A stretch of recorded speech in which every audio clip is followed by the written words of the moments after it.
اور کیوں لوگ گول سیٹنگ کی طرف نہیں جا رہے ہوتے. دیکھیں پہلے تو یہ سمجھ لیں کہ گول سیٹنگز ہے کیا. آپ یاد رکھیے گا زندگی میں کبھی بھی گولز نہیں بنا سکتے, یا اگر بنائیں گے تو وہ پورے نہیں ہوں گے. کیوں؟ کیونکہ اس کے اندر ایک امپورٹنٹ فیکٹر ہوتا ہے, وہ مسنگ ہوتا ہے, اور وہ امپورٹنٹ فیکٹر ہوتا ہے ریزننگ کا. Goals are simply an action plan. Simple, مجھے یہ اچیو کرنا ہے, مجھے یہ حاصل کرنا ہے, مجھے یہ لینا ہے, مجھے یہ ریسیو کرنا ہے, یا مجھے فلاں تاریخ تک یہ کام مکمل کرنا ہے. بٹ اس کے پیچھے جو ریزننگ ہے وہ مسنگ ہوتی ہے, اور جب ریزننگ مسنگ ہوتی ہے تو آپ کا انکانشیس مائنڈ یا انکانشیس لیول ہے جو ہے وہ آپ کو یہ ہمیشہ سے اس کام کو اچیو کرنے سے روک رہا ہوتا ہے.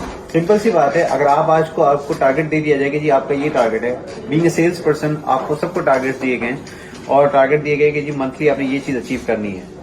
آپ ٹھیک ہے, آپ نے گول بنا لیا کہ جی میرا یہ گول ہے, آپ سامنے لکھ کے بھی لگا لیں, اپنے پاس لکھ لیں, لیکن اس کے پیچھے ریزن مسنگ ہے.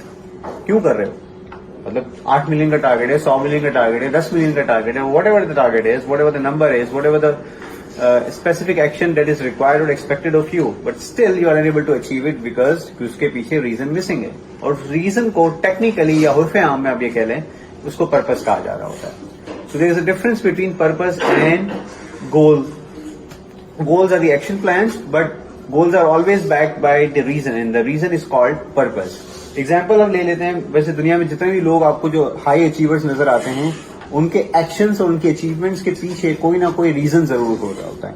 آپ کو وہ بظاہر وہ بیوقوف نظر آ رہے ہوتے ہیں کہ یہ پتہ نہیں کس قسم کا شخص ہے کہ جو کہ پتہ نہیں کون کون سی چیز اچیو کر لیتا ہے, پتہ نہیں کیا کیا کر لیتا ہے, کتنا زبردست قسم کا انرجی لیول ہے, اور یہ کیسے اتنی بڑی بڑی چیزیں جو ہے وہ حاصل کر لیتا ہے لائف میں. اس کے پیچھے ایک گول ہو رہا. گول تو ہوتا ہی ہے, لیکن گول کے پیچھے جو ہے وہ بیکنگ ہوتی ہے ریزننگ کی, اسٹرانگ ریزن موجود ہوتا ہے. ایگزامپل لیتے ہیں, یہ جملہ بڑا مشہور ہے, this is not a motivational session, لیکن آپ کو یہ بات پتا ہوگی کہ اسٹیو جاب نے جب پیپسی کے سی ای او کو انوائٹ کیا تھا اپنی کمپنی کے اندر, تو کہا تھا, یعنی وہ چاہتا تھا کہ پیپسی کا جو سی ای او ہے وہ اس کی کمپنی میں آ کے کام کریں.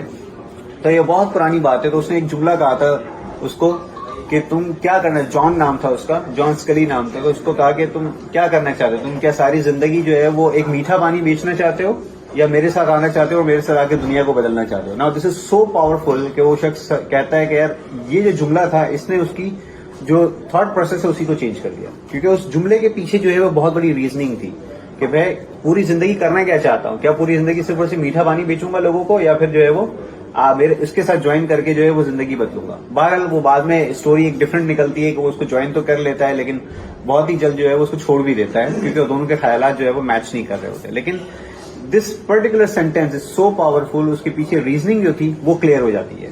سو دنیا میں جتنے بھی ہائی اچیورز آپ کو ملیں گے وہ ہمیشہ سے کوئی نہ کوئی ریزن لے کر جو ہے وہ آگے بڑھ جاتے ہیں. اور ونس آپ کا ریزن کلیئر ہے تو آپ کے لیے گول سیٹنگ یا انڈیویجل اسٹیپس بنانا یا اس کے بارے میں سوچنے کہ اب کیا ہونا چاہیے, اب کیا ہونا چاہیے, اب کیا ہونا چاہیے, یہ سب بالکل کلیئر ہو جاتا ہے. وہ آٹومیٹکلی بننا شروع ہو جاتے ہیں. یعنی آپ کو بیٹھ کے الگ سے بیٹھ کے یہ ڈیسائیڈ نہیں کرنا پڑتا کہ آج میرا گول کیا ہوگا یا اب میں نے کیا کرنا ہے, اب میں نے کیا اچیو کرنا ہے, کیونکہ اس کے پیچھے جو ریزننگ ہے وہی آپ کو جو ہے آپ کے گولس کو ڈرائیو کر رہی ہوتی ہے. So this is one of the things, one of the first most important primary factors of leading your life, کہ جس کے اندر آپ جو ہے وہ کیا کر رہے ہیں, اپنی ڈائریکشن کو سیٹ کر رہے ہیں. ایک اور ایگزامپل لے لیتے ہیں, صحیح اور غلط کی بات نہیں ہو رہی ہے فی الحال. ایلون مسک کی ایگزامپل لے لیتے ہیں. I am not a Elon Musk friend, لیکن کچھ باتیں اس کی بہت اچھی لگتی ہیں اور کچھ باتیں جو ہے وہ obviously اس سے میرا اختلاف ہے. لیکن ایلون مسک کے بارے میں مشہور ہے کہ اس کا بھی کوئی پرپز ہے. اس سے پوچھتے ہیں بھائی تم کرنا کیا چاہتے ہو, تو کہتا ہے میں چاہتا ہوں کہ ہر شخص جو ہے وہ مارس پہ جانے کے قابل ہو جائے. مطلب وہ اس لیول ہے, میں چاہتا ہوں کہ ہر شخص جو ہے وہ جو اپنا ٹائم ضائع کرتا ہے وہ فاسٹسٹ ٹرانسپورٹیشن سسٹم جو ہے وہ پوری دنیا کے اندر بنا دوں, کہ ایک جگہ سے دوسری جگہ جانے میں جو لوگوں کو دقت ہوتی ہے, پریشانی ہوتی ہے, وہ نہ ہو. یہ اس کا پرپز ہے. اس کو کہا جاتا ہے کہ بھائی تم کیوں چاہتے ہو کہ لوگ مارس پہ جائیں, تو کہتا ہے کہ یار ہم نے زندگی جو ہے وہ زمین کو تو خراب کر دیا, مارس کو جا کے خراب کرتے ہیں. جوکس اپارٹ, ایسا کچھ نہیں کہتا وہ.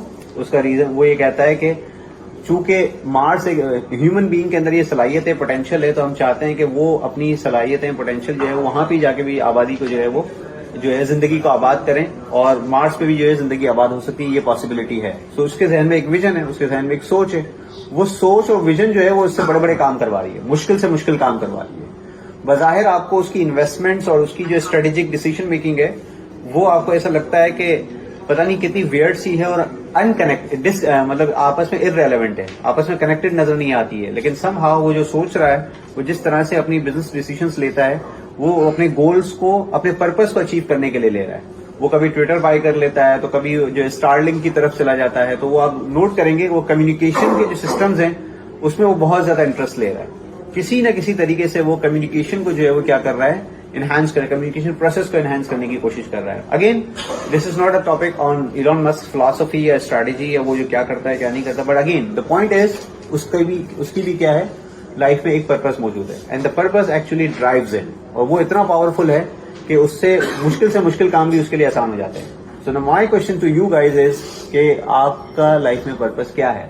It's as simple as that. صبح آ رہے ہیں, گول سیٹنگ ہے, ٹھیک ہے, ٹارگیٹ اچیو کرنا ہے, اور ٹارگیٹ اچیو کرنے کے لیے 10 کلائنٹ سے بات کرنی ہے, 50 کلائنٹ سے بات کرنی ہے, میٹنگز کرنی ہے, نمبرز کلوز کرنے ہیں. بٹ وائی, ایک وقت آئے گا اگر اس کے پیچھے پرپز نہیں ہے, ریزننگ نہیں ہے, تو یہ ایکشن جو آپ نے کیا ہے اس سے آپ تھک جاؤ گے, بور ہو جاؤ گے. اگین کچھ وقت کے بعد آپ کو لگے گا یار یہ جاب میرے لیے نہیں ہے, یا یہ کام ہی فضول سا ہے.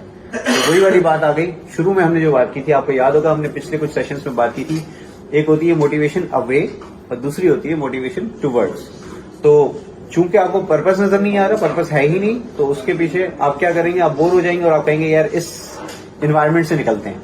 اور آپ کی جو کام کرنے کی جو موٹیویشن ہوگی وہ صرف یہی ہوگی کہ I have to take decisions in order to leave this current place اور انوائرمنٹ. سو یہ ایک اوور آل بیک گراؤنڈ ہے کس کا, آج کے سیشن کا, کہ جی پرپز اور گولز میں کیا فرق ہے, اور اگر یہ کلیئر ہو جائے تو میرے اور آپ کے لیے آگے بڑھنا آسان ہے. نا what are the points, what are the 5 action points جو کہ میں آج آپ کے ساتھ ڈسکس کرنے والا ہوں.